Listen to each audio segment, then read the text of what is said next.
Car fix back. Car fix back. Car fix back. Car fix back. Car fix back. Car fix back. Car fix back.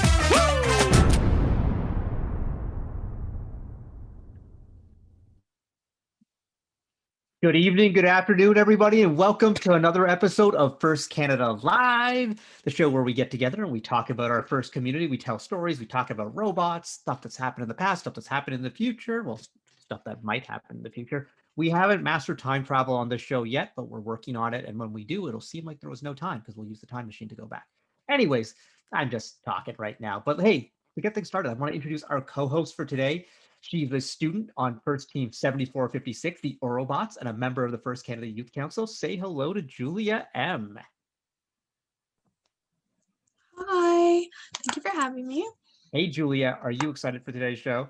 I am. Yeah, we've got a lot of good stuff going on. Let's not waste any time. Let's tell everyone what's going on.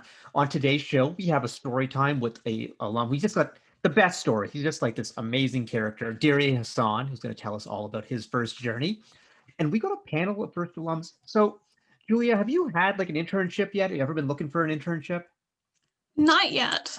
Well, today you're going to find out all the tips and tricks on how to get like some of the coolest, most awesome interns. We've got a group of 6 interns who've worked at some of the biggest companies or most desirable places that firsters want to work at. So this is going to be a great discussion, and we're going to tune in for all of that. And throughout the show, if you got questions for myself, for Julia, for any of our panelists, drop them in the Twitch chat. We'll do our best to answer them on the show. And remember, like, we're here to have fun and celebrate excellence in our community. So we're gonna laugh, we're gonna have a good time, but make sure like we're like positive with our comments. Like this isn't like, you know, like this isn't a crazy internet message board or something. We do like good stuff here. It's all gonna be good to go. So, Julia, I think you have the weekly Youth Council Wellness Moment here.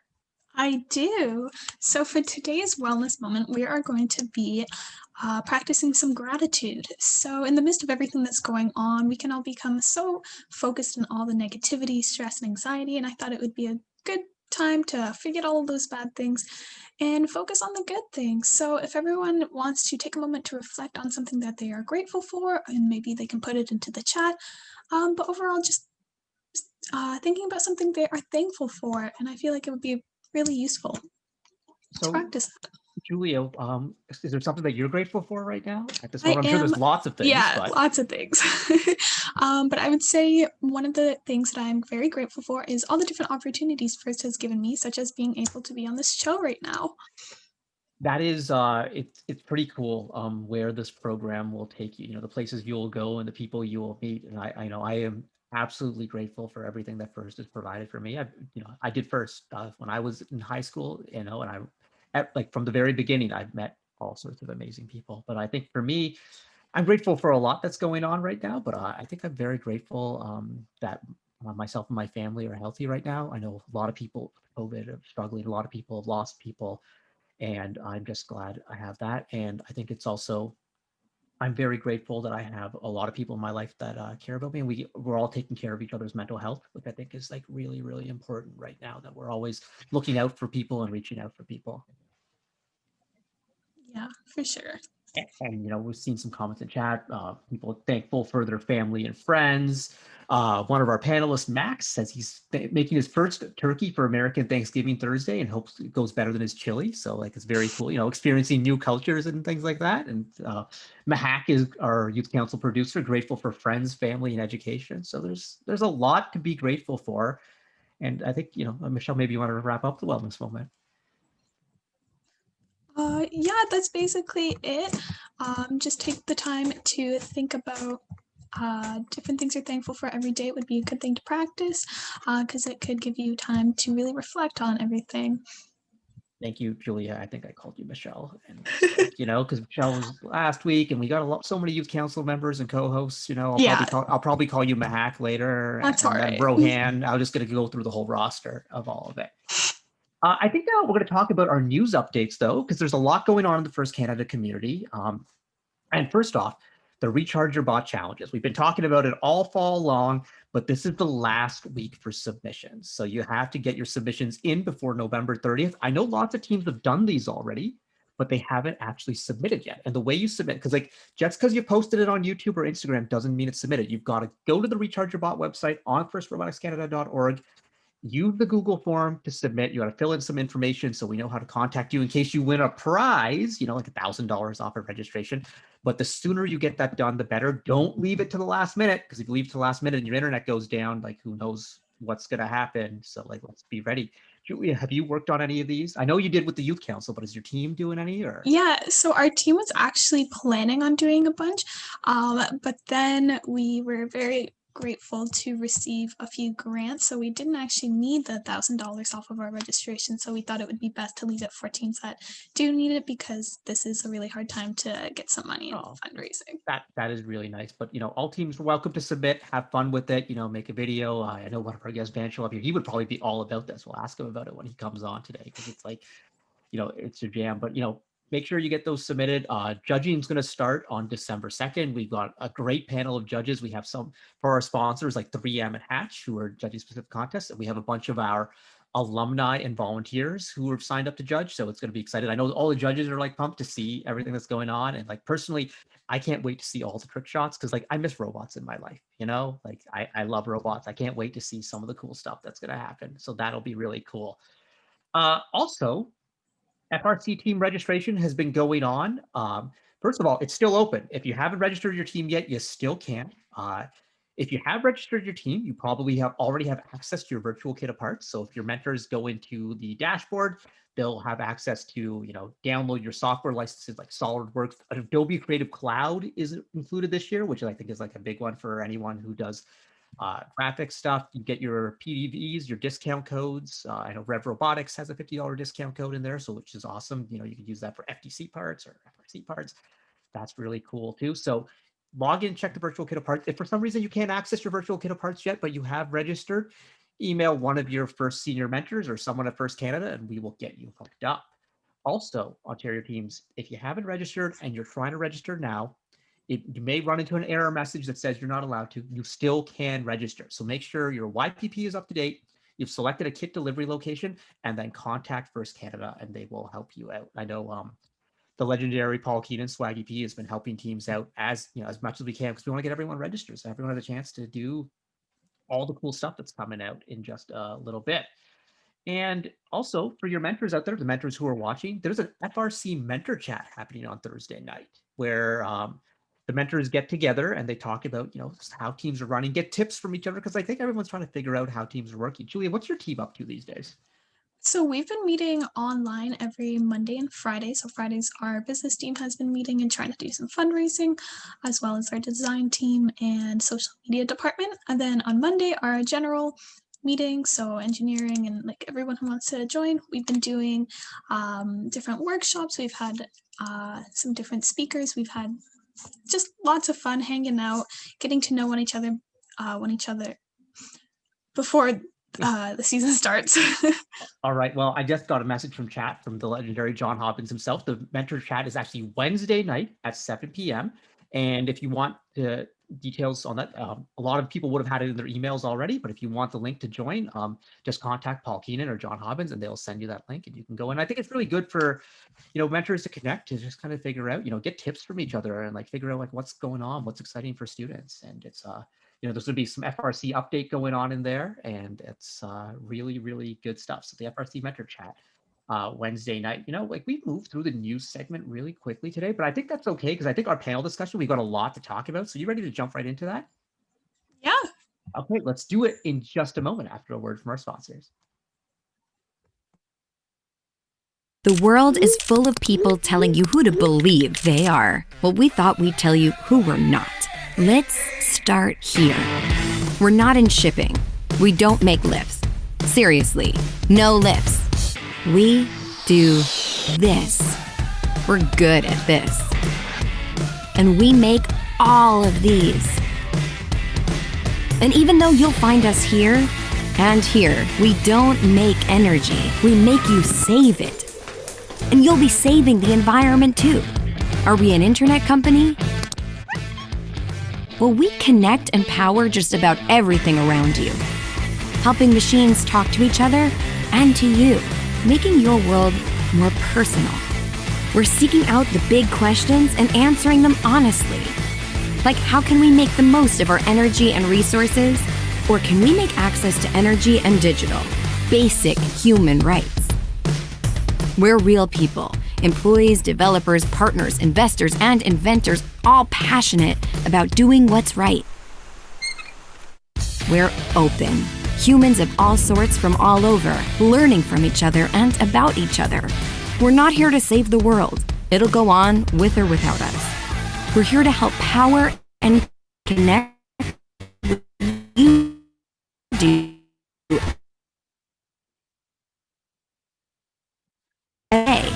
to ensure life is on everywhere for everyone at every moment. Hey, and we're back. Sorry, I had a little bit of an internet issue right there, but we are good to go.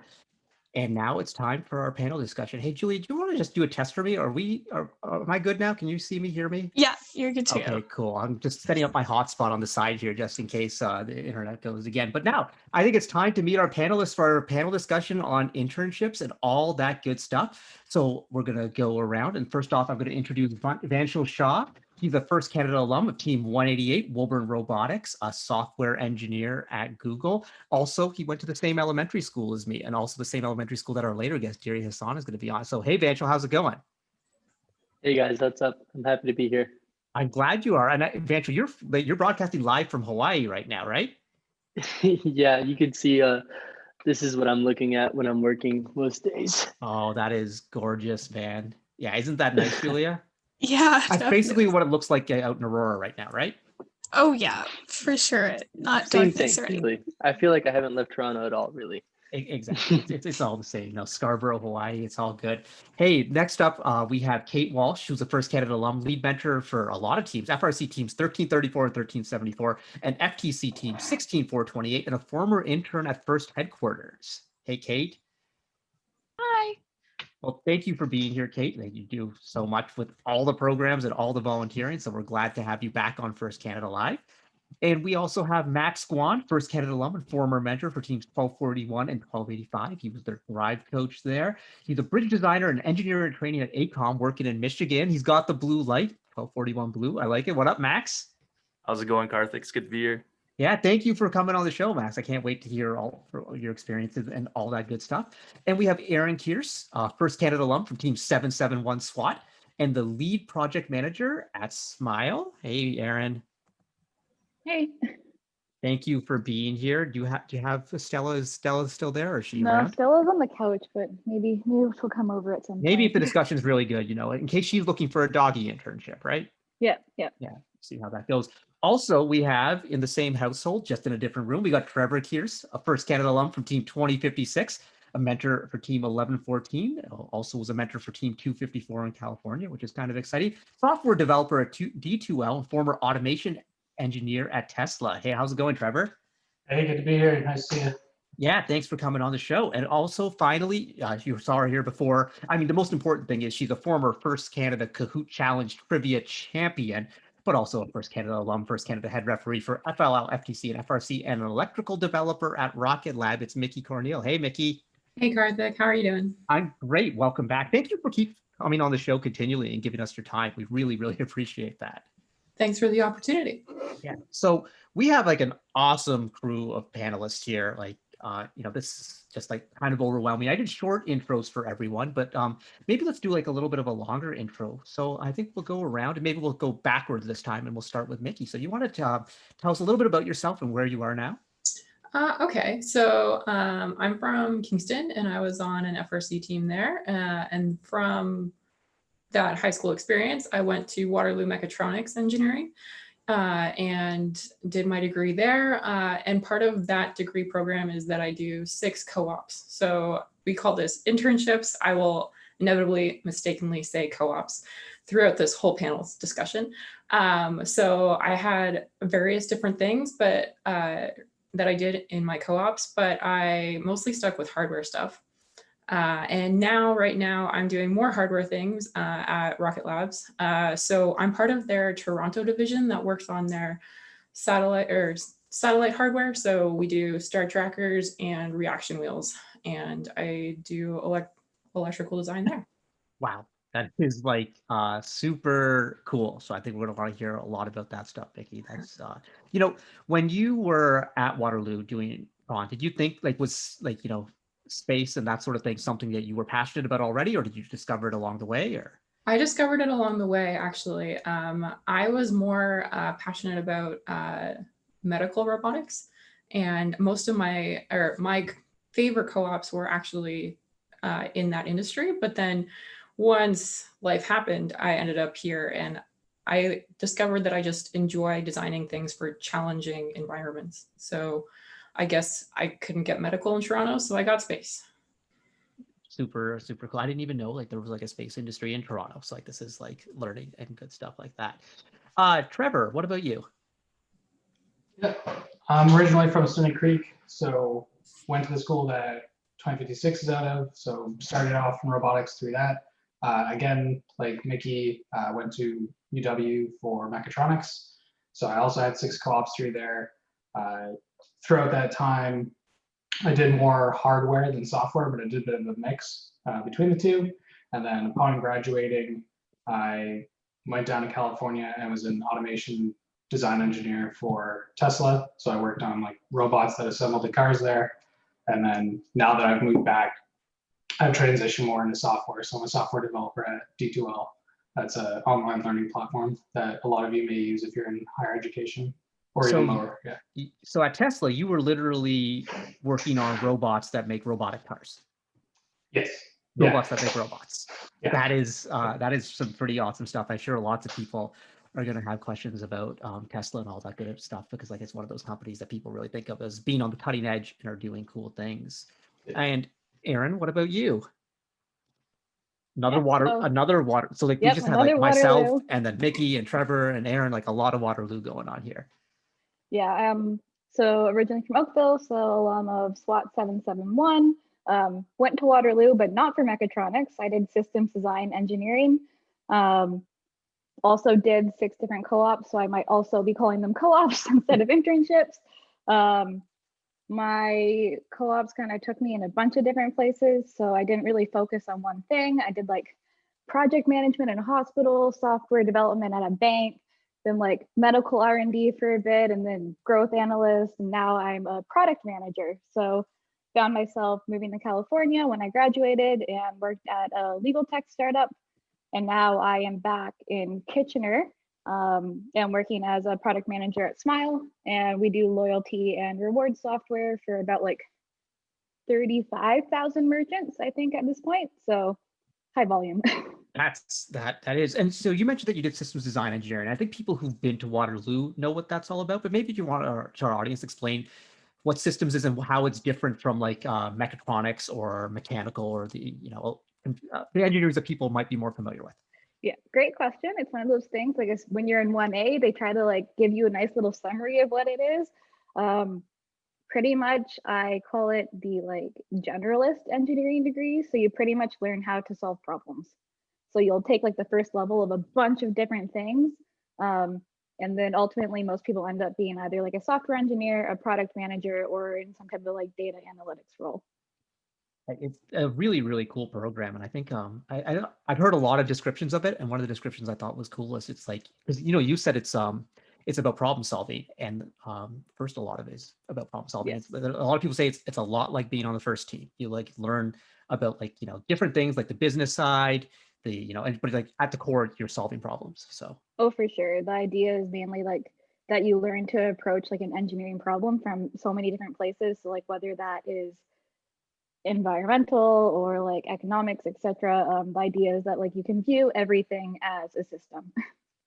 it is super cool. And then what about you, Max? I graduated from Team 1285, sister team to 1241 in Mississauga, Ontario. Then went on to McMaster. So did civil engineering there, and there I would do internships and co-ops. At least McMaster calls them different things and categorizes them differently.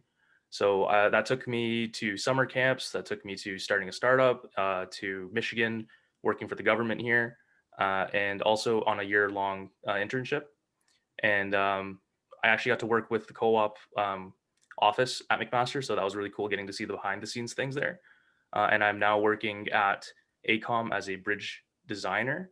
And I've recently got my engineering and training license, because down here you have to get your license to do that first. I'm currently working towards my professional engineering license. Very cool. So will that professional engineering license, if you get that in Michigan, does that cross over if you came back to Ontario, or do you have to do something separate with PEO afterwards? I would have to do something separate. Okay. Just things that, you don't know about necessarily. Okay, Kate, what about you? I graduated, I did not do engineering. I went to Sheridan College and did interaction design, which is kind of a generalist design degree. A lot of web design and graphics. And I actually went and worked at headquarters as the first ever Canadian intern. So I worked at First headquarters in New Hampshire, and I was in the alumni relations department. So there's a digital copy of it, but the recently published First alumni handbook has some of my work in it. There's a really great example of how to write a good resume, and that's my resume. So that was something really neat that I got to get out of it, and go to another country and then be able to come back. Yeah. That's super cool. And I think the resume tips are something that everyone's polishing up on. We might come back to that topic in a bit. And finally, we have Vanshul Shah. Hey, buddy. Hey, how's it going? So yeah, for me, I graduated from Woburn, same as Karthik and the guest who's going to come on later, Diriye. So I'm a 188 alum. I mentored them for the 4 years I did my undergrad at U of T for computer science. And while I was doing my undergrad, I was also doing internships over the summer. So in 2016, I interned at a startup in Toronto. 2017, it was at Uber in San Francisco. And then 2018, it was at Facebook in Palo Alto. And now I'm a full-time software engineer at Google. So like you've hit like the biggest companies. Was that by design? Was that something that really interested you, like wanting to work at a big company, or was it just the opportunity that presented itself? So it was always like a stretch goal. Like I didn't expect to land like Uber in second year, but it was like, one day I want to get to these companies. And yeah, there's a lot of luck involved, and yeah, so I just got it was the right place, right time. And you also said, so you worked at like a small startup in Toronto. Was it a small startup or was it a bigger startup? Yeah, it was pretty small, like 5 people. So, and which experience did you prefer? Like the small startup where you're like very like heavily involved in a lot of things, or a company like a giant like Google where you might be more compartmentalized, but still being part of like a giant picture, which is cool? It swings back and forth for me all the time. Like when I was at the startup, I was like, okay, like I'm like learning a lot, moving really quickly. And then when you go to a big company, it's like you move a lot slower, but what you do impacts more people. And there's like a better chance that what you do like actually like affects the real world, versus like the startup, it's like pretty likely that like no one's gonna ever see this code or like what you're doing. So there's definitely benefits to both. And I'm still, I think, swinging back and forth on what I really want to do. Right. And I think what you just said there right there is really important for everyone in our audience. It's like, I think the internship / co-op experience is great for helping figure out what you want to do and getting a variety of experiences to try different things. And then you'll have the opportunity to swing between small company, big company. You could try different. Erin mentioned that she worked at a whole bunch of different industries. So I think that's really interesting to think about. Julia, what do you think about all this? Do you have any questions? Yeah, so this is very neat, like listening to everyone's story. It sounds really awesome. I did have a question. Would everyone like to share their coolest internship experience? Maybe we'll start with Angel. Yeah, so when I interned at Facebook, I thought that was like the coolest experience. If you've ever been to Facebook's campus in California, it's kind of like Disneyland. Like they have like sweet shops and food trucks and like mascots, all these and characters you take pictures with. No mascots, but there's a lot of art and like a lot of like just like really aesthetic places, especially like Instagram headquarters and all this stuff. Like it's like really just not what you expect for like a big company. Like it's not very corporate like. And so that was just super fun as like an internship experience to like have all those like kind of perks. And at the same time with the work I was doing, we were like doing experiments. I was working on Messenger. And so we were doing experiments and we would like turn something on or off for like 100,000 people in like a certain country and see like the metrics and that sort of stuff. And just seeing that impact at such a large scale, it was like super fun. So like when my messenger would like do like weird random things, that was like you. Yeah, probably. Yeah. Yeah. That's kind There's of a cool good because like chance. I don't Someone think a lot like of, me. yeah, like it's you don't realize that sometimes like there's like a new feature and then you text your friend, it's like, did you get this? They're like, no, what are you talking about? Are you blind? And I'm like, no, like I see this, and that's neat. Yeah, so it's a lot of A/B testing. Like we have like a control group and like the people who see the new feature and we control compare the metrics between them. It's very similar to how we do like iterative design in like robotics and like first, like you have to like kind of try things out and see what works. That is very cool. I think the whole Facebook book experience must be really, really interesting. What about you, Kate? What was like your coolest internship experience? Well, working at First headquarters, there were a lot of neat kind of checkbox experiences that you might want to have as a student on the team. So I worked one of the events that was hosted at Dean Kamen's house and got to hang out and help out with some of those events. Things that I really enjoyed were having the creativity and being able to communicate with people within the organization. It was very focused on what are your goals and how can we all get there together. So I really appreciated that. So once the initial kind of, oh my gosh, this is really cool, wore off and I had some of those experiences, the coolest thing was being able to present and share my ideas. Yeah, and I think when you're a part of an organization that you've been a part of as a student and you're already passionate about, I'm sure it must have been really cool to be able to like, you have years of feedback and things that you probably thought like, oh, imagine if this could happen, and then actually having a chance to turn that into reality. That's got to be super cool. Yeah, and that was one of the really interesting things. So in the year that I interned, all of the interns that year were First alum, which was really neat. So we got to connect, and at the end of the summer, they have an annual kind of showcase that all of the interns present to the entire company. So getting to collaborate and have that experience in presenting to everyone and getting feedback from all of departments, no matter kind of where they sit, was something that was really impactful and interesting. Nice. And what about you, Max? So one of my internships was down here in Michigan, and I was actually working for a local government entity. So being able to like work on the government side of things, especially, it was kind of weird because I was coming in as a Canadian, but I had my green card at the time or my permanent residence here, so I was eligible for the job. It was cool to see, how important like things like tax discussions are, and just seeing like it's not as easy, like politics isn't as easy as a lot of people might think. So getting to be behind the scenes, and on my first day I got to go on a ride in like an Escalade with like the mayor, to go like inspect some sidewalk, which was my main task for the summer. So That the was mayor pretty was cool. inspecting sidewalks in an Yeah, Escalade. yeah, because there was so apparently some guy has been like messing up with the city sidewalk, and the mayor was like, this guy has been a known problem and I need to go there to check out what's going on because he's part of my city. Wait, So, how does one mess up with the sidewalk? so the sidewalk is not your property, Okay. but it also is when it comes to like maintenance and stuff, which is why if you don't cover, if you don't clear your sidewalk of snow in the winter, right, you can Be nice, clear your ice. Yeah. Yeah.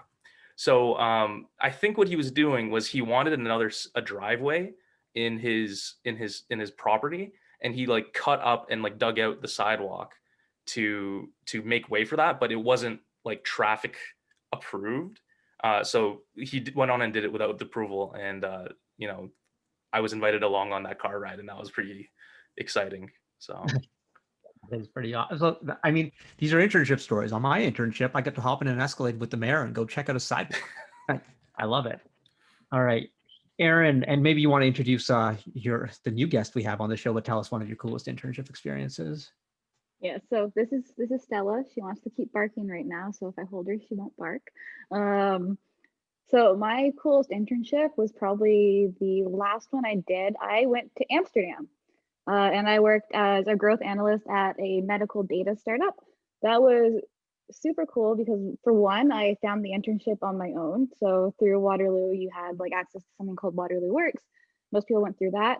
I found this internship through something called DutchStartupJobs.com because I was like, I want to go somewhere in Europe. So that was kind of cool to kind of see that I could make that happen for myself. But the other thing that was super cool was that the company was only like 4 to 5 full-time employees at the time. So I got to do things like help decide their strategy for that year. And I went and I pitched at a startup competition for them because both the CEO and the COO couldn't attend. And so it was like the first 2 weeks I had to go pitch at this like competition. I was absolutely terrified because I didn't really know that much about the product yet, but I did it. That is So. so cool. And I guess, like we got a huge diversity of experience here, but like a lot of people have worked in the US, but to go all the way to the EU and for something like that. And Yeah. so now, did you have enough time to like kind of explore the greatness that Amsterdam has? Oh yeah, I definitely was like maybe like the first 2 months I stayed mainly in Amsterdam, but after that, like I traveled to so many places over the weekend because everything's like so connected by train. So that was a huge learning experience for me too as an individual because like I lived by myself as well. Didn't really know anyone there, whereas when I had been to California previously, I had many of my like friends and stuff from university there. So definitely a growth experience for me as well. Yeah, and for the students who are watching, like these opportunities are out there, and so like if you've always dreamed of traveling, like you can make these things happen, and that's really cool. I mean, like if I was living in Amsterdam, I'd probably go to the Van Gogh Museum like every night, just get one of those museum passes, and just kind of be like, wow, this is so cool. That's super neat. And Trevor, what about you? What's been maybe one of your more cool internship experiences? Yeah, I think probably one of my coolest experiences was with ClearPath Robotics in about my 3rd or 4th co-op term. Just really resonated with me strongly because a lot of the work they did, I found parallels between just First Robotics actually and ClearPath. And it was also one of the first jobs that I felt almost like a full-fledged engineer, so to speak. Like I knew I was still a student, but it was the first time that like, I was corresponding with clients. I was like that frontline contact that they were discussing their like issues with, and then I was also corresponding with our machine shops and our local suppliers to kind of work on yield issues and things like that. And then in particular, there's a lot of field tests that I'd be involved in. So one of the products that they have is like a catamaran style robot that can drop in the water. When we did our testing, it was just something that was really fun for me, was to drive to Waterloo campus and actually use the school pool and drive like a remote control robot around in the pool. But we also did that near Toronto Island, so out in the middle of the lake. So that was pretty fun. And so basically, like for your internship, you got to play with the water game. Yeah, exactly. I finally got that water game. Yeah. There we go. That's pretty sweet to think about. It's interesting that you mentioned ClearPath Robotics because 2 weeks ago on the show we had one of the co-founders, Pat Martinson, on the show talking about when we were talking about the startup experience. So it's kind of very cool that Pat's startup employed one of our first alums, Trevor, and that's neat how it all kind of comes together. And he was also a Waterloo mechatronics student, like you were just a few years before. Mickey, were you and Trevor in the same class at Waterloo, or is Trevor older? Or are you older? Everyone's the same age to me. I believe Trevor's older than me. I'm a 2015. Yeah. I am 2018. Okay, there we go. But since we have you, Mickey, what's been your coolest internship or co-op experience? Thank you. The lingo. Honestly, I really struggled with this question when you like sent it to help us prepare. But I think I've settled on when I worked at Synaptive Medical. It was a cool enough experience that I went back and did 2 co-ops at that place. Otherwise, I tried to do different industries, which was also really cool. But at Synaptive Medical, we were the team that I was on was working on a robotic arm that assisted with brain surgery. So it held the microscope that the surgeon uses during a brain surgery, and it autonomously follows the tools that the brain surgeon uses. So normally when like the brain surgeon shifts position when they're performing surgery, they have to stop, put their tools down and like move the microscope and refocus it. So this was all done autonomously where it would just follow its tools. And I was doing the hardware design of the new product. So I I came in at a time where we were building up the first prototype and having to do all the design iterations. So it was really similar to first in the sense that I have a CAD model. Now I need to figure out what these parts are and put it all together. And then some parts don't work because that's just how it goes sometimes with engineering. And it was my first like real mechatronics experience where I was doing electrical calculations to go and then have to make the electrical fit in the mechanical. And then I had to do coding with Arduino to make sure that things actually worked because we didn't have the proper code yet. So we had to put in like pseudocode, and it was a good time, and it allowed me to really own certain parts of things and make decisions on how the product would move forward.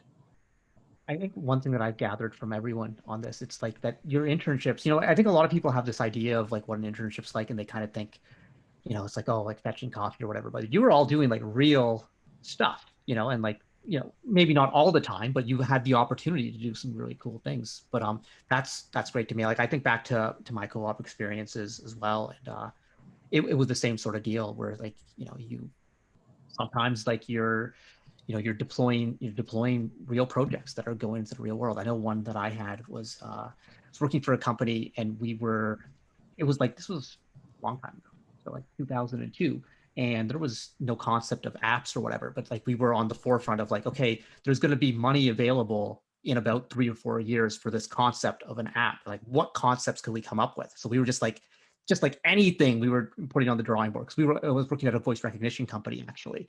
And it was like, how could voice recognition, if you had a device that you could hold in your hand, like how could that do something useful? And so like I got to be part of that drawing board and doing this massive presentation to Bell on like, this is what the future of the internet is going to look like. So it's neat things that are out there. Julia, I'd love to hear what you think of all these experiences, and maybe like the next question you've got. Yeah, so those are really amazing experiences. I especially really like the doing an internship in Amsterdam. So did you want me to ask another question? I do. Okay, so I think we'll go with, what was your most challenging or difficult internship experience? Let's go around the room. Let's start with Max. Honestly, there's a lot of challenges when it came to internships because it's such a learning process. But I think one of the ones that I really had to overcome was one of my senior engineers that were in that company. I had to ask him for some advice, but he was hella busy.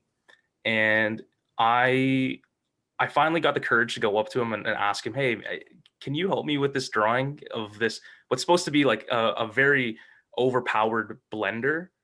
And he kind of threw his hands up in the air, and he was just like really funny Italian guy. He was like, honestly, sometimes it's more of an art than it is a science.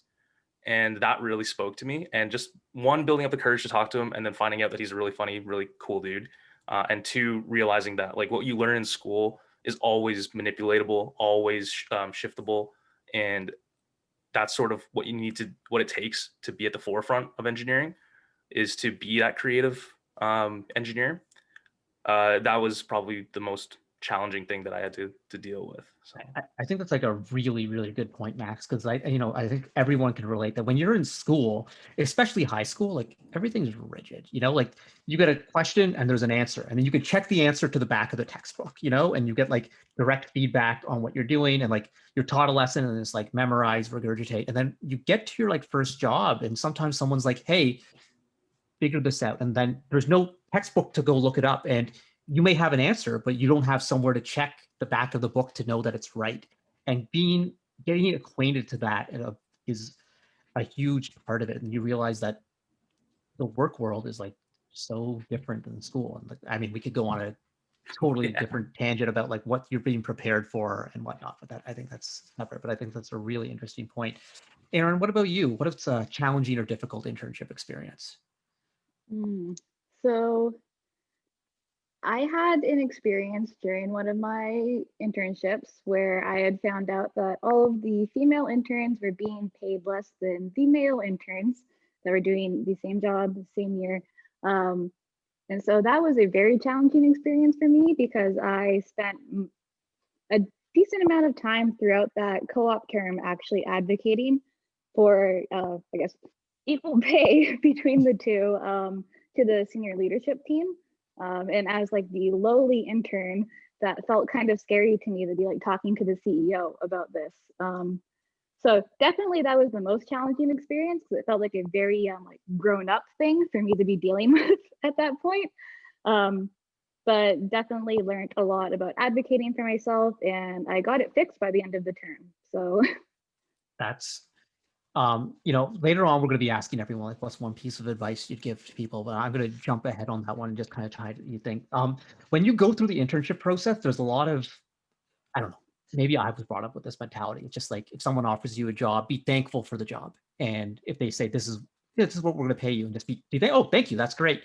But you can negotiate as an intern, for especially for a lot of these positions where like you are in demand because you're awesome, because like you're a first alum and you already know how to tune PID loops.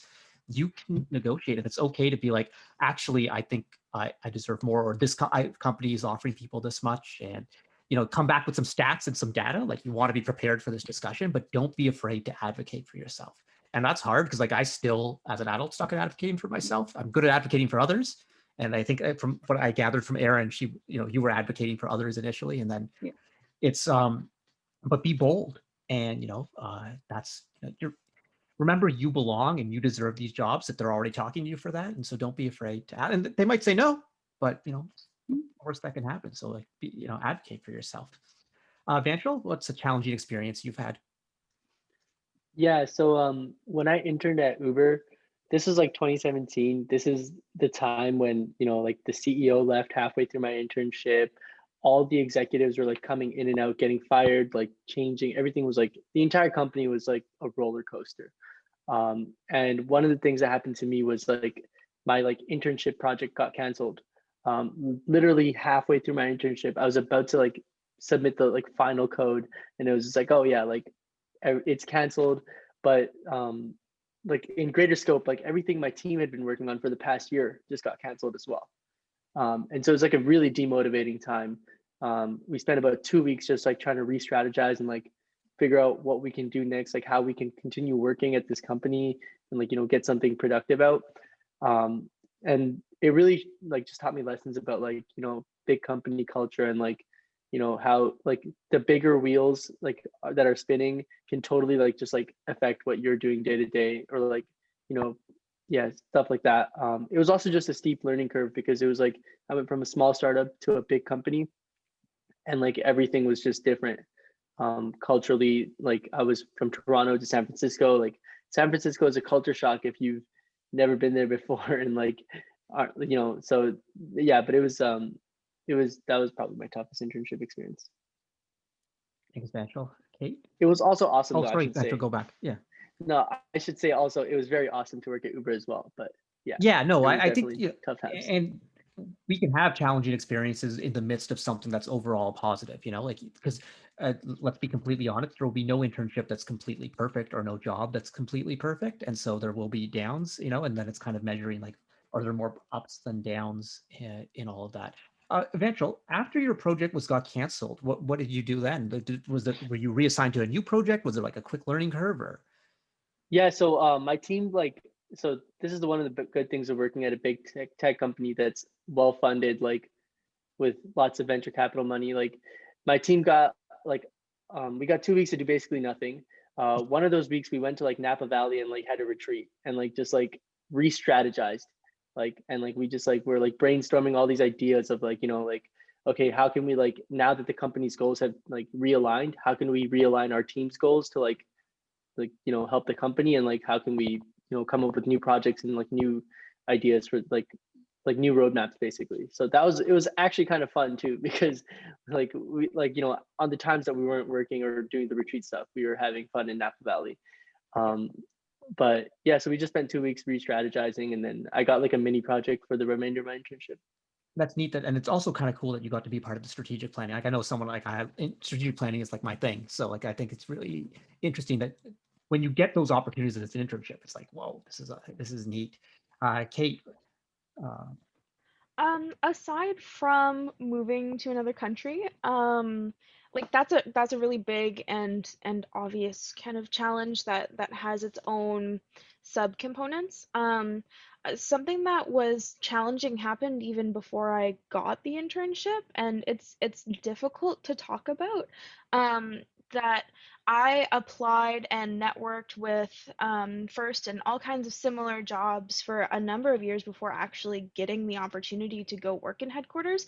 And the initial reason why I didn't get it when I first applied was not because I wasn't good enough or that there were people who were potentially more qualified.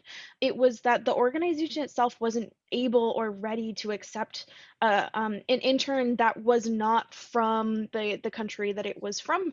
So because I wasn't a US citizen, that alone made me ineligible to have an internship position at First in that period of time. So that was something that was really emotional for me.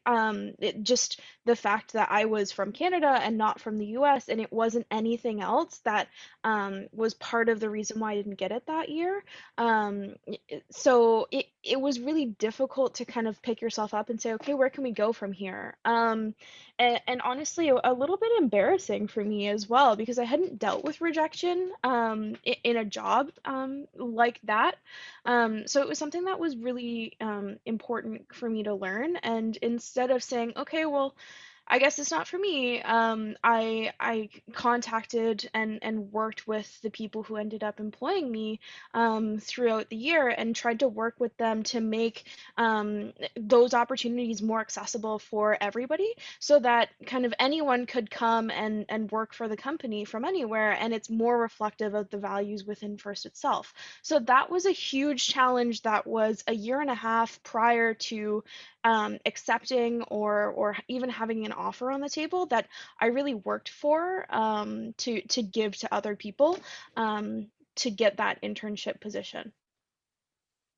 Yeah, that's there's these the internship experience can be humbling for sure. And I think what's interesting, like, for the Waterloo students, at least when I was there, like you'd apply to like 25 jobs a semester. And like I remember my first time I applied to 25 and then I got like interviews at 10, which is like was a really, really good number, but I didn't understand that. I was like, I got rejected by 15 companies. I've never been rejected by anything in my life, and it was like, it's like it's and but that's the thing, like part of this is, especially when you shoot for the moon and with like these big internships, like your dream jobs, you will be turned down sometimes, and that's totally okay.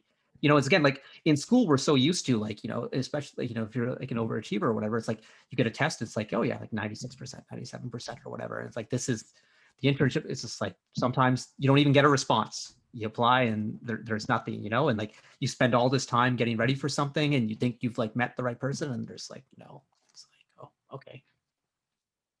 Mickey, what about you? So I can definitely relate to it's difficult to apply for jobs and get that rejection. At Waterloo, when I was there, it was 50. And then if you got 10, that was a pretty good number out of 50, but I can definitely relate to that. I would say the most challenging co-experience that I had was my first one. I worked in Sudbury from January to April. So right in like the dead of winter, and it was my first co-op. So I was going somewhere that I had no contacts, and I was living in a small town outside of Sudbury in some older woman's basement, and she had like 3 cats, and I was allergic to cats. After that lovely experience, I am no longer allergic to cats, but That happens? yeah, she didn't clean very much. It was anyway. Your body adapts. It's useful at times, but so like that co-op experience was super valuable to me because I got a lot of skills that I still use today in my current job, and it got me my co-ops afterwards. But the personal experience of just like learning to live alone, learning to depend mostly on yourself and not have like your family or your friends around to like help you out. It was just very isolating, and it actually helped me a lot when we went into like the pandemic and lockdown, because I was just like, what are my coping strategies for like being alone? And I'm like, so it's funny how that came up, but it was definitely challenging at the time.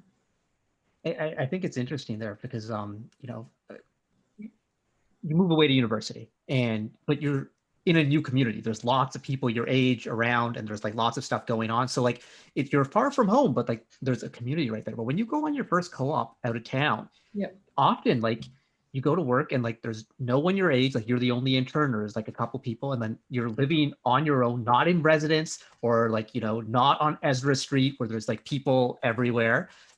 And then you're just kind of, you're very isolated. Like I remember, you know, some of like my older friends and like, you know, parents, friends would tell me, it's like, you know, the hardest thing about becoming an adult is making friends when you're out of school. And I didn't understand what they were talking about. It's like, oh, making friends. Like you just see someone, you go hang out, you know, or whatever. But like when you're on that first co-op term, or like, and you're out and you're living by yourself, and then like, you know, someone's like, oh, yes, like go meet some people. Like, I have no idea how to meet people. I don't know what to do. And it's like, you know, like now I guess it's different. Like there's things, but like, it's like, okay, I'm just going to go on ICQ and see who's around or whatever. But I didn't even have cell reception. It was an interesting experience. Yeah. All right, Trevor, what about you? What was your biggest challenge? Mine was sort of like a reoccurring theme through like my later half of my internships, where it's just an inability or like a character trait to do work-life balance properly. So I had a really tough time pulling myself away from work, which on one side can look good at work, and that's kind of like where it stems from, you know, you want to impress. But at the other time, you know, if you're putting in 12, 14-hour days every day, you don't have time for, you know, speaking with family, catching up, making sure you're being hygienic, eating, you know, like staying fit, staying healthy, right? Like you're eating food properly, cooking food that is good for you. All I got from that, Trevor, is that you just stopped showering, and you there became, was a Aaron, shower. can you verify this for us? Like, I don't remember this phase, but all right, there was a shower at work. It's okay. What the? I mean, that's very common in the Bay Area too. Yeah.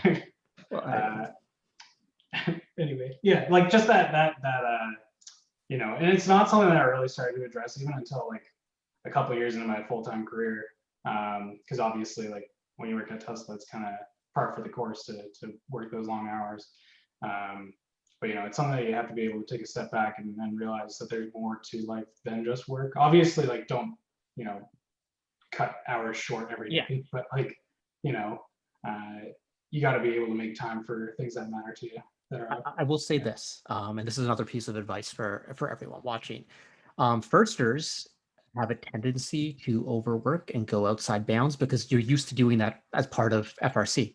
That is, you know, like you just keep working, you know, and you it's normal for firsters. It's like I'm working on robotics, so it's like, yeah, you know, I come in at 3 o'clock and we're gonna work till 2 a.m. and we're gonna do it again and we're gonna do it again, and you just kind of like manage. And like, you know, I know I worked at a company where they liked hiring firsters because they knew they would get people who would work for free and do that expensive stuff. And, you know, it was like expletive a little bit, you know, but, you know, I think it's important for everyone to realize, like, as much as you might love your job, you can't burn yourself out because we all have limits, you know, and if you want to be a good employee, but you want to just like live your life and be in good shape, you will run yourself ragged, especially because remember your internship, like you probably just come off of 4 or 8 months of school, which was probably not easy, and you were probably burning the midnight oil there. So you have to be able to set limits, and it's okay to say like, yeah, like this is as much as I can do on this. And, you know, obviously, like Trevor said, you got to work, you got to do the job, you know, and you got to do like the required part of it. But like, especially if you're an intern who's working from home, which is going to be a thing that's more common now, you need to be able to set your boundaries. So that was really, really good. We got a couple questions that anyone can just kind of jump in on here. Time has flown in this segment, which is amazing, but you all have cool stuff. But does anyone have any advice on how to get noticed and impress your employer during an internship, other than not showering like some of our guests? I have one. Yes. When you first start your internship, you get pulled into these random meetings where it's like the team discusses like different tasks that need to be done, and inevitably a task will come up that like there's that silent of like no one volunteers to do it. Be that person, just like volunteer to do all of those things that come up and make it so that you are really busy, and you'll find that some of those tasks that you initially volunteered for, you end up owning throughout your internship. that's first of all, that's great advice for like any job, because everyone loves the person who's willing to get to do that. But also I think in internships sometimes, and I don't know, maybe people can tell me if you were like this. I know for me, there was times where I just wasn't busy because they didn't really know exactly what I should be doing or whatever. And I think there's two types of people. When you're not busy, you can kind of like just float around, or you can try and find something to do. And if you go and ask, it's like, hey, is there anything else I can work on? Or is there something I should be researching, something I've learned? I did that a lot, and that's how I got involved in cool projects. But who else has other advice for how to get noticed and impressed during an internship? Yeah, so I'll go. Well, first of all, I wanted to mention that I actually wrote a blog post on this exact subject, like how to like get noticed and once you got the internship. And so you can find that, like my website is munchel.com and then /blog to get to the blog post. And what Mickey said is one of the things I talk about. But what I would say is very important as well is practicing visibility. So by that, I mean, like, how much does your manager's manager or people who you don't work with directly, how much do they see what you're doing? Because like when it comes to the decision of like whether or not to hire you back, right? Like those decisions are made by people who sometimes don't directly see your work. And I've just had like experiences where like throughout my internship, if I am sending out updates to the general team about like what I'm working on, what I'm getting stuck on, sometimes like I get advice or like feedback from people who I don't directly work with, who can like help me like move forward way faster than if I were to just like kind of have my one-on-ones with my manager and try and like get things done that way. So I think visibility is very huge in getting noticed. I mean, Yeah, no, I know it sounds a little silly, but that's a really good one, because I think again in school, you do your project and then you do your test, and like you don't want to be the person who's like, teacher, look, like I got this homework done, like you don't do that. But like in the work world, if you don't let people know what you're doing, sometimes people assume you're not doing, and so especially if you're like on a very independent project, like send us some status updates and it's like, here, this is what's been going on or whatever, or ask for like a review with your supervisor and be like, hey, can we talk about all of this? Time is really going down, so I want to go around the room. One piece of advice you could give to any student or alum who's seeking an internship. Kate. Just go for it. Max. Realize that you're also supposed to be learning there too. So while you're also helping this company make money, finish projects, you're also in it for, future networking and for your own learning. Aaron? Advocate for yourself, like ask for what you want, even if it's just going for a copy of someone that you may not know. Who knows where that will go.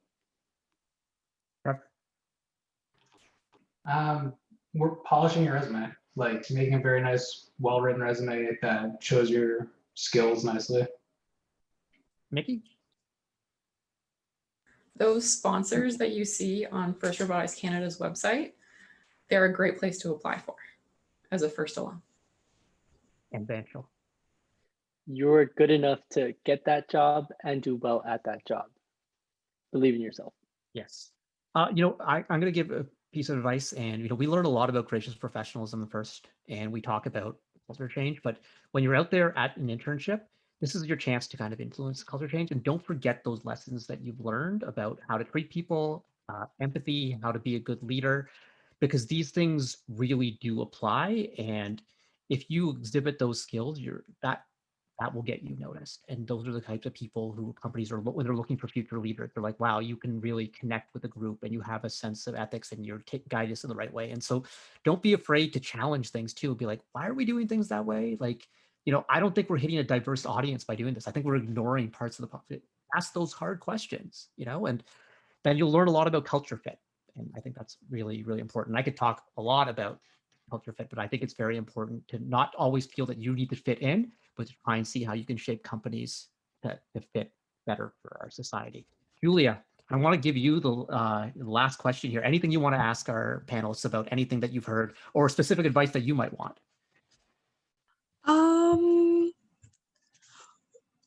I would say basically the only question that came to mind that wasn't on the doc would be financial wise, like for going out of Canada, like how if anyone doesn't mind answering, like how did that work for you guys? For me, it was important to include that in your negotiation of salary, and to really do the research beforehand to see if you can afford that, because it is more expensive. As soon as you leave your house, it's gonna be more expensive. Aaron, I know you talked about Amsterdam. How was that financial experience for you? Yeah, that was my last co-op at that point, so I did have some money saved, so that one was a little bit easier on my end.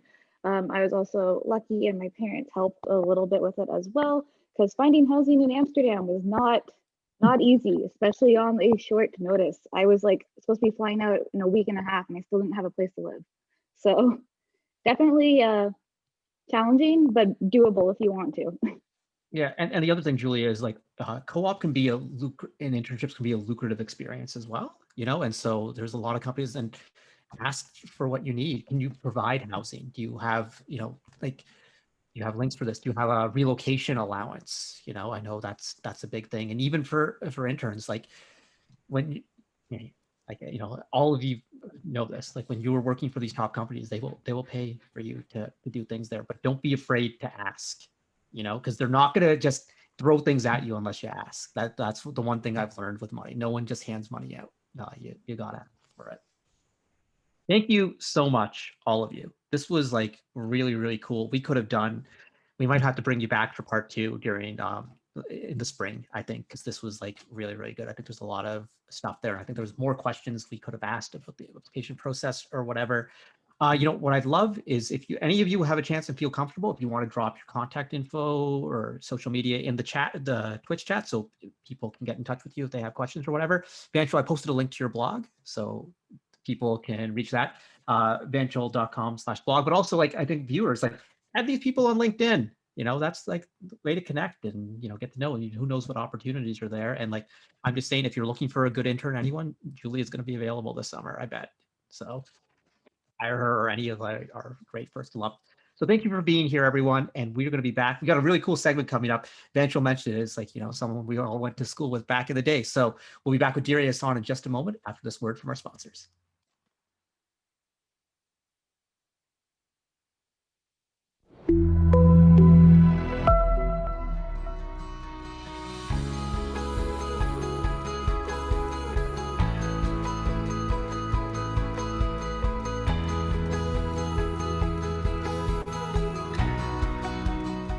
What I value most about Lakeside and Lakeside's culture is the extracurricular activity or involvement that Lakeside has with organizations such as FIRST. Having a partnership with FIRST is really important to me because I part-time teach kids robotics, and I am an advocate for women in STEM and women in engineering, and kind of overcoming that, you know, stigma or that appearance of what people in certain fields look like. And so the fact that Lakeside has an alliance with FIRST Robotics shows that it aligns their values with my values, and that's really important to me.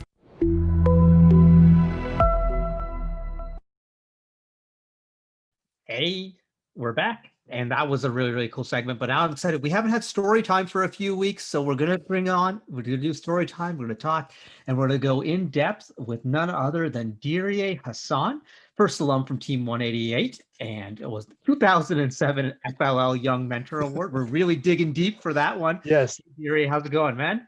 Julia, Karthik, how y'all doing? Thank you so much for having me with Storytime. This is fantastic. Thank you for being here. And hey, let's segue right away from like our last segment. You know, we talked internships here, Terry. Do you have any advice for students on internships or an internship story you'd like to share?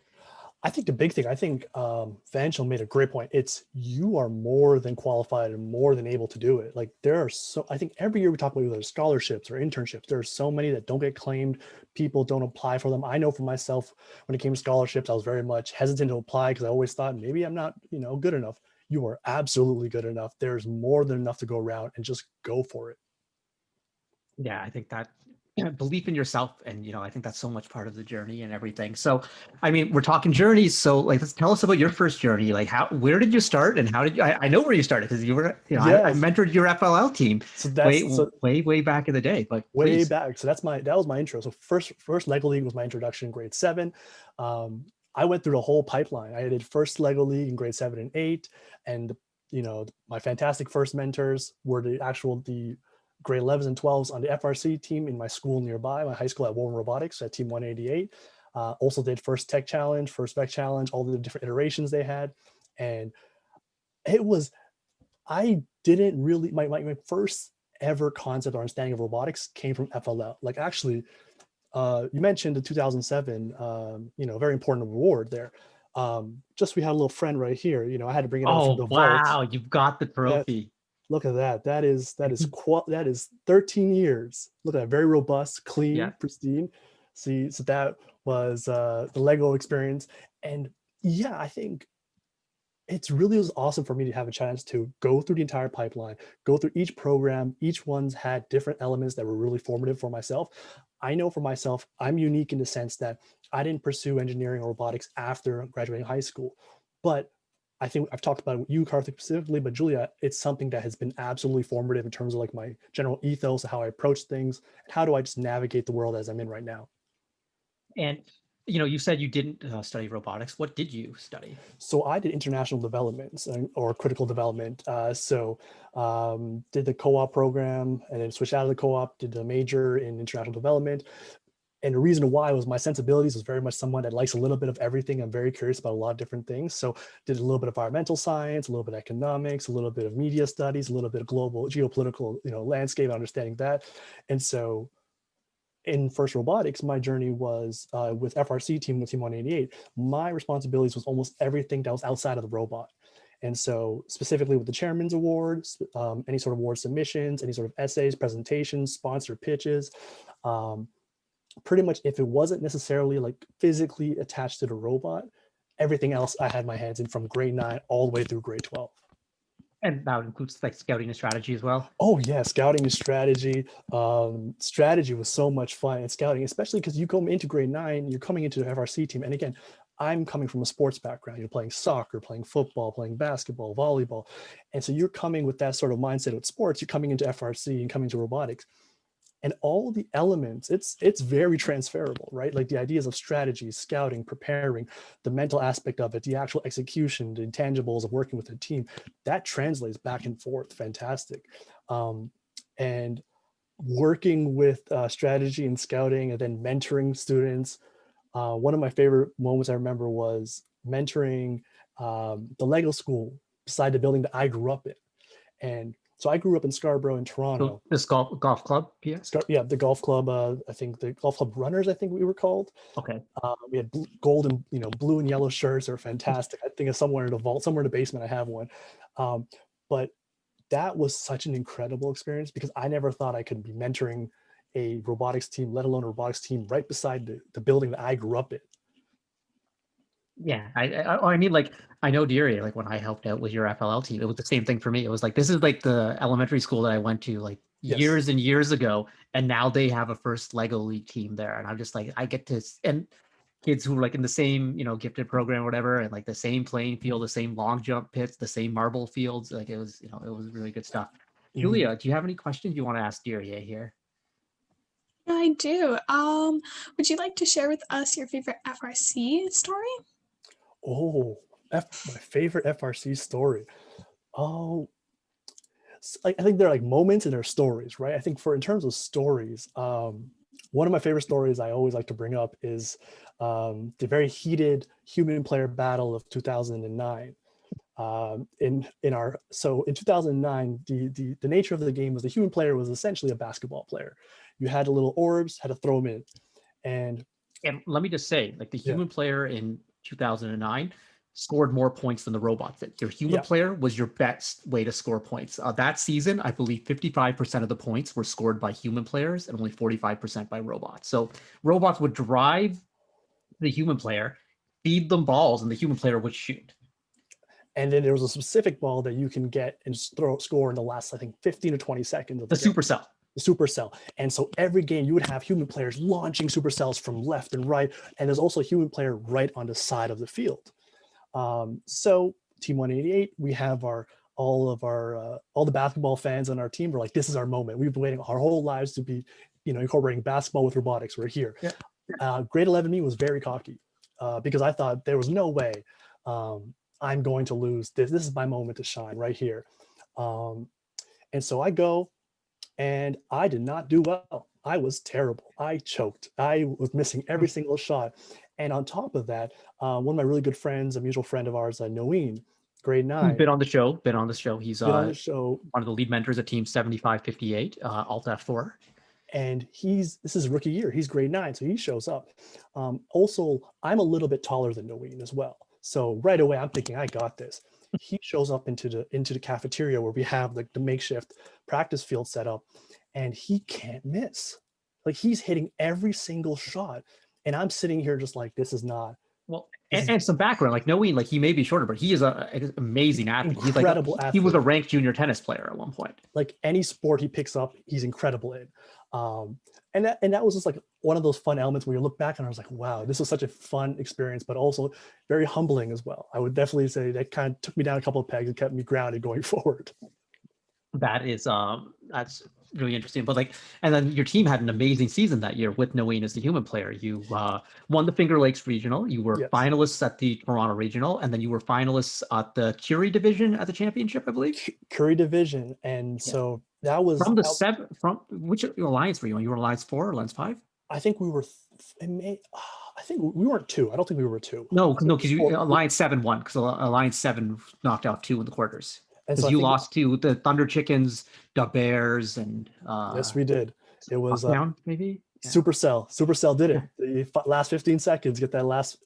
We don't have to bring up bad memories right now. It's okay. It was a good time. That game was wild, like to watch, but it was like so bad because, like, you know, you build a robot to like do this chat, and then like it doesn't matter how good your robot is, because if your human can't score, like you're toast. And there were like lots of teams whose robots never scored points because all they did was give balls to the human player. It was weird. And it's like let's not like also like the field changed. Like, it was a different traction. Like, we play on Julia to explain this to Julia. Your mind's gonna be blown, Julia. So every year you play on carpet, right? It's the same field. You put the robot on, same wheels, you're good to go. You could use the same robot every single year, same wheels, you're good to go. In 2009, we were like, let's go to the moon. What's the moon? Traction's not really a thing on the moon.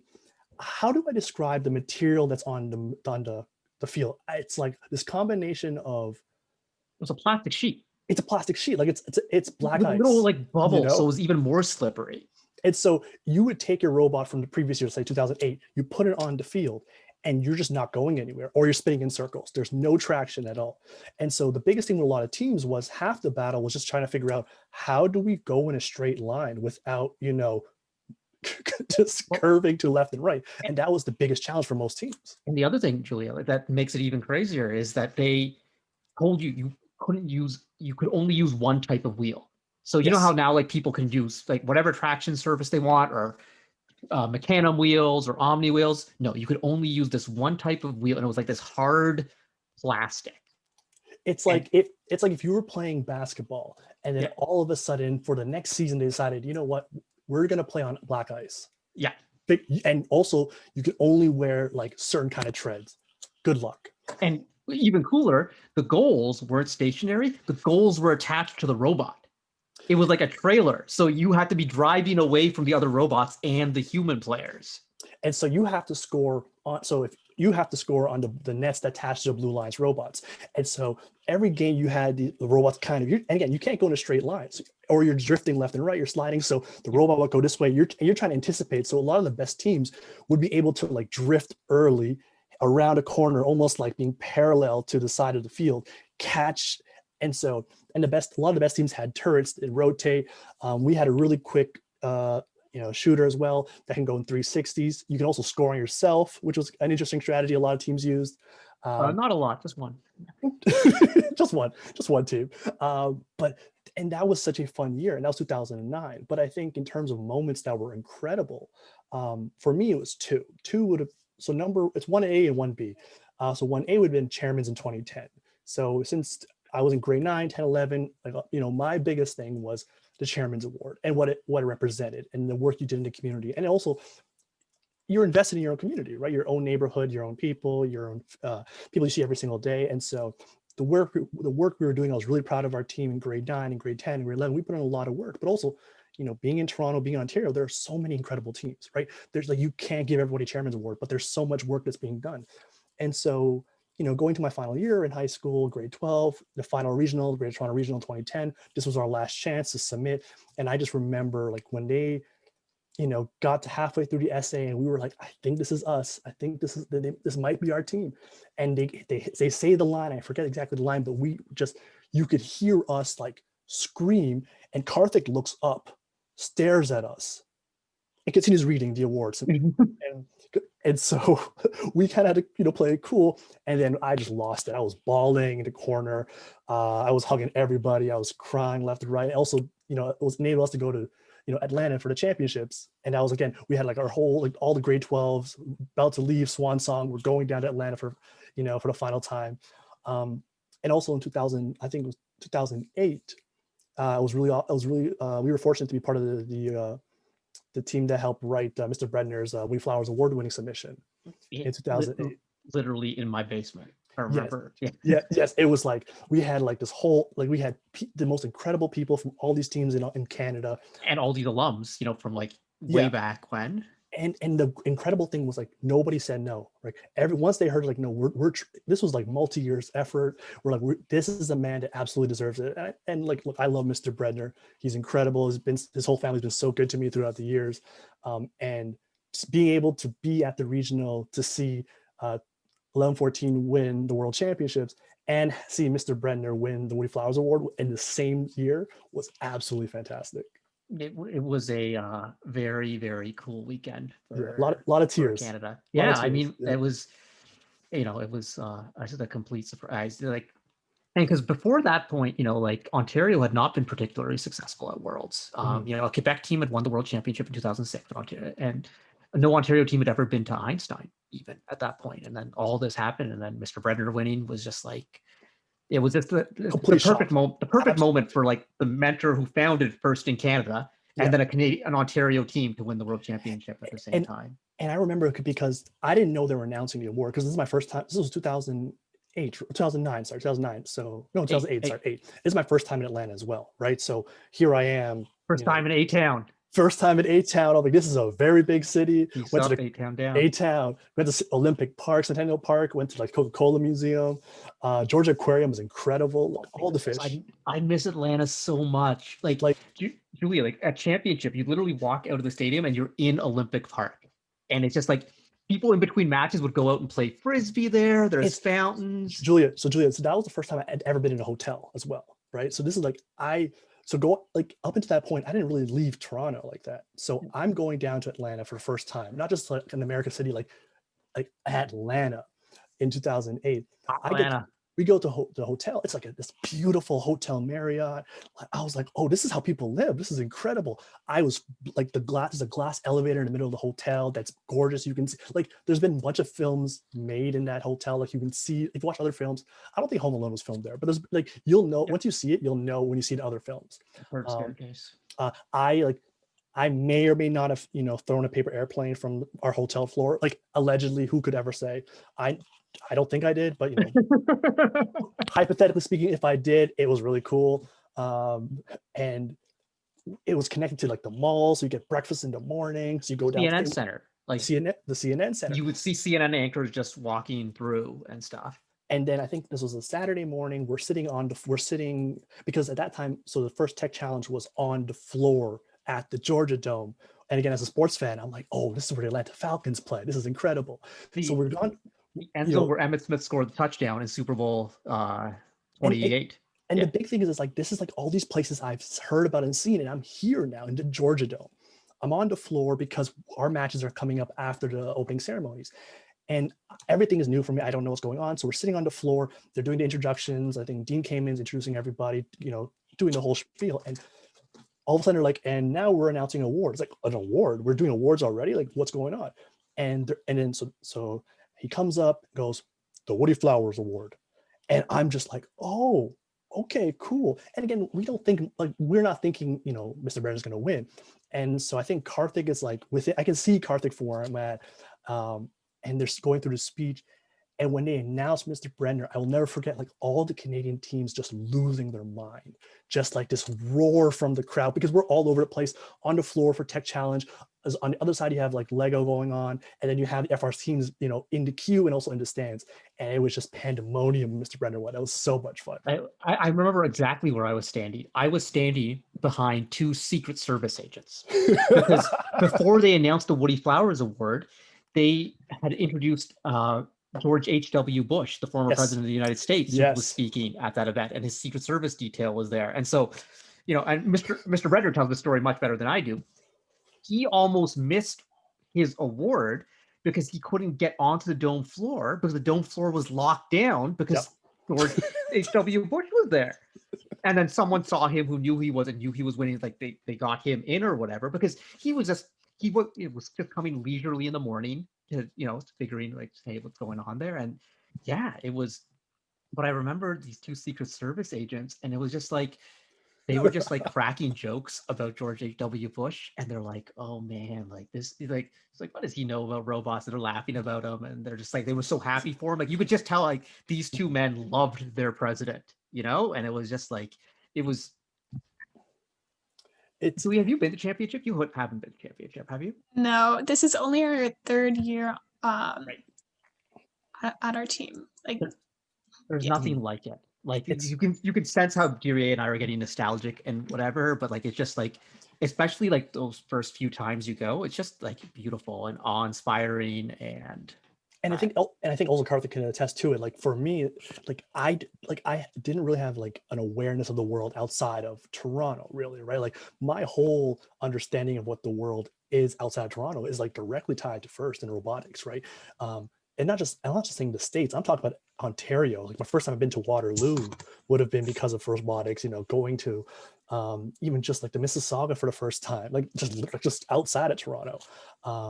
Like getting to go to all these places for different championships and meeting people around the world in North America. I'm like, oh, this is this really cool thing that a lot of people are doing. And it was just so like, the first time we went as a full FRC team would have been 2009, and we decided to not take the plane. We decided to take the bus from Toronto, Ontario, Canada, down to Atlanta, Georgia, which I think it was about a 20-hour bus ride. And I will never forget like getting off the bus in rural Kentucky with our whole team with our like Canadian gear, like the 188. I'm sure you've seen like the jerseys that we wear, all Canada everywhere, looking like a hockey jersey. And so there's 25 people from Scarborough coming in to this McDonald's at like 8 a.m. and we just roll it 25 at a time in this McDonald's, and like all the heads turn, like we don't know where to start here. There's like robotics, Canada, a lot of kids with glasses, a lot of things are happening right now. What's going on? Yeah, that Atlanta was just like, you can't even capture it. I remember one year we were there, Diriye, there was, and I'm not sure if you would have been there this year, but the year that there was a Bon Jovi concert going on at the same time as championship. This would have been, what year would have this been? Do you remember? I forget which year it was, but all I know is like at Atlanta, like in the CNN building, which is like the food court, you have Bon Jovi fans, which is like a very distinct group, you know, like, you know, like the 30, 40 something women who are like men and women who are like, you know, like super, super crazy and like ready to go. And you have 20,000 high school students for FIRST championship, like co-mingling. And it was just like, this Venn diagram overlap of humanity, the sea of humanity. And like also you have like just people that live in Atlanta as well at the same time. So it was just, and even like going to like Rochester for the first time, right? Like going to these places. And I think one of the big things is just seeing this, like it's hard to like picture it until it happens, right? Like you're doing this thing for 6 weeks at a time, and you're really focused on just like the minutia, like every single, like the next 24 hours, the next 12 hours. And then you finish the season. It's like, okay, now we're going to competitions. And it was just, I could not process like how many people are doing this incredible cool thing. Like even going to like FLL provincial, for me that was mind blowing, because that was the first time I met, like I think like got a chance to talk to Karthik, for example, or meet like all these cool people in FRC. This is grade 7 to 8, and we're going to this for me this huge dome, which was at Crescent School, and it's just packed to the rafters with kids everywhere. Everyone's doing a little Lego thing going on. We had this really cool presentation. Like I remember that we had this whole cool presentation about doing 2007, 2008 was this fully accessible playground. It's like top to bottom, fully I remember that accessible, presentation. safe. And we were so proud, like, Karthik, like, check out this presentation. And we do the presentation, and Karthik was like Karthik is a very kind person, but he also does, like, if he likes something, he'll let you know he likes it. And he was very much, oh, this is kind of cool.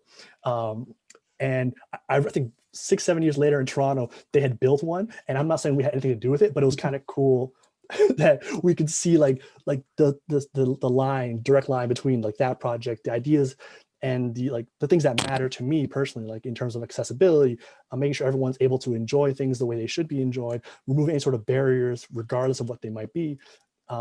And these fundamental like tenets and beliefs that I believe in stem directly from Lego, FRC, and First Tech Challenge. I have to say, one of my favorite for stories. This is the first time I met you. This was at Woburn. This is the Woburn FLL tournament. And you were actually, no, I'd met you before, just like through FLL, but didn't really know you. You know, yeah, we didn't like, really, And we're at this event, and like, so really, when Diriye was younger, it's just like a smaller version of this human that we're seeing right here. So same level of energy and passion and excitement. And your team like won some award. It wasn't like the overall award. It was like second place, something. And then, like, you know, at first places, it's like, you know, gracious professionalism. It's like you're happy when you win an award, but you're like, you know, not. Diriye was like, and it like runs out, and I'm like, I have to grab, like, yo, man, you gotta chill. But like, that unbridled passion. And for me, it's just like crazy to think that this like unbridled passion, like, you know, it's all like, I was a young adult at the time, and but like now is like one of my like best friends, and like we chat every day about like basketball or like Black Lives Matter or whatever is going on in the world, you know. And like you gave me one of the best opportunities I've had in my life, like the TED talk that I gave. Diriye was the one who nominated me to speak at University of Toronto for that. So like that was something that changed my life forever, and so like I'll forever be indebted to you for that. But it's just kind of cool how these connections you make at like just continue to evolve and grow. And I think that's just like the power of this program. Yeah, and I think, and Julia, like I think the biggest thing for me was these elements of like gracious professionalism, these elements of, you know, giving back, like mentoring and being part of these projects and being able to, like, if I'm good, making sure the person beside me is good as well. Like this is something that without, you know, First Robotics, like I don't know what's the version of me, what's the other timeline, right? Like I think like the idea of gracious professionalism, like something like I always like had an idea of, but just have it articulated, it was like, oh yeah, like I can be excellent, I can strive for excellence, I can bet on myself, I can do these incredible things. But there's a way to do that that also brings up everybody. And I think the idea of raising the floor, like for me, the floor is always what matters the most, right? Like you want to increase the ceiling of other people as well, but you need to make sure that floor is just as high, if not higher, right? As Michael Jordan once said, you know, the ceiling is the roof. It makes no sense. I don't know what he meant by that, but the idea that like, like whoever is like the worse off, make sure they're better. And it mattered to me that like, you know, I go in these communities, and I'm not saying these communities are in bad shape, but like I could look out my balcony in the building I grew up in, and like the school I mentored is right there. Like just like I can see from my balcony, and that mattered. And I think I don't know where a lot of those kids are now, but I know that that was something that they would not have received otherwise if it wasn't like First Robotics or First Lego League. This is amazing. We could just go on, Diriye. Just are we already done? Are we done? We almost are, but I want to give Julia anything. One quick question you want to ask Diriye. Forget about the sheet. Anything random. Just like throw something totally random. I know, pressure. That's a lot of pressure. Diriye, I'll go first and then you can go second. Okay. Right. Diriye, who's going to win the 2021 NBA championship? Lakers. Really? It's on Marc Gasol? No. They're gonna win. They're gonna win. Like, I mean, the Raptors will win, but like the Lakers will win. Okay. Right? Like, right. But it's gonna be Lakers 100%. Julia? How about what's your favorite food to eat? Ooh, see, Karthik, you need to ask better questions. See, that's a much better question. I was just looking for information. You know, know, Julia should have been asking more questions from the beginning. Okay. Come on now. No. Oh, favorite food. Right now it's like pad thai. Or right now, you know, a little pad thai, khao soi, just the perfect combination of like little meat, shrimp, little egg, little peanuts, wonderful noodles. Great favorite spot to get pad thai? Pi Toronto downtown or Jatujak. Okay, and we'll go with one last thing. Favorite place to get food in Scarborough? Ooh, that's I don't have enough time for that. I don't even. I think right now this place called I think Anna's Roti House on Kingston Road. They have like this incredible butter chicken that's just like outstanding. That's been like my like lockdown spot because it's down the street from where I'm at. I got to try one. I was wondering if you would say McCoy's just for like old time's sake. Listen, but, like yeah. I had like McCoy's. Listen, if you want a fantastic greasy slice of pizza that's like as big as your head, that is the spot. I'll send you some. I'll send you some. I'll put in a call for you. It's on Uber Eats now, man. Ooh, all right. Listen, Yeah. I'll send you some tonight. There's something. Game changer. Diriye, thank you so much for being on, man. This is a blast. We Thank could you do both. this. When season 3 comes around, we're definitely going to bring you back. We'll 100%, stuff, any 100%. topics or whatever, man. And like, hey man, stay connected. Like we got lots of volunteer opportunities or whatever, like get involved and like this will be good, man. So thank you, Diriye. Thank you so much, Julia and Thank Karthik. you. Thank you. Thank you. So Julia, this has been a show. What did you think? It was amazing. I really liked hearing everyone's different experiences and I learned a lot. Yeah, this was like a lot of fun, but we're going to come back. We're going to be doing it again next week. Next week, it's going to be co-hosted by Maria M. from the First Canada Youth Council, and the Kahoot Challenge is going to be back. We got Brennan Bivick facing off against Gregor Brownie. Have you been playing along with the Kahoot Challenges? I have. Yeah. Yep. How you been doing? There's a lot of history there. Like I feel like it's a challenge for the younger members of the community. They ask a lot of old stuff, but this one we got some fairly recent stuff, and there are a lot of questions are already done, so people should get studying up. But I'll tell you right now, I gave away one of the answers to this week's show somewhere, so people should pay attention to that. I'm going to be talking about the Chairman's Award and how to get teams registered. My standard presentation that I've been given for 11-14 ever since we got into the Hall of Fame about how to get ready for your submissions. All the Chairman's Award submission details were revealed today in a blog post by First. So that anyone who's interested in doing the Chairman's Award, like let's tune in for that. Let's get another Canadian team into the Hall of Fame. Like let's make that happen. And Shad Canada is going to be here talking about their amazing summer programs, which has been transformative for so many people I know. Shad, it's something you've heard of it, Julia? I have. I actually applied last year, I think it was. Oh, okay. So you can learn more about it today. So it's going to be a great time. Thank you to everyone for being on. All our panelists, all our guests. Julia, you were amazing as a co-host. Will you come back and do this again sometime? Yes, for sure. Awesome. Thank you to everyone. Thanks to our moderators in chat and our amazing producers. And we will see you all next week.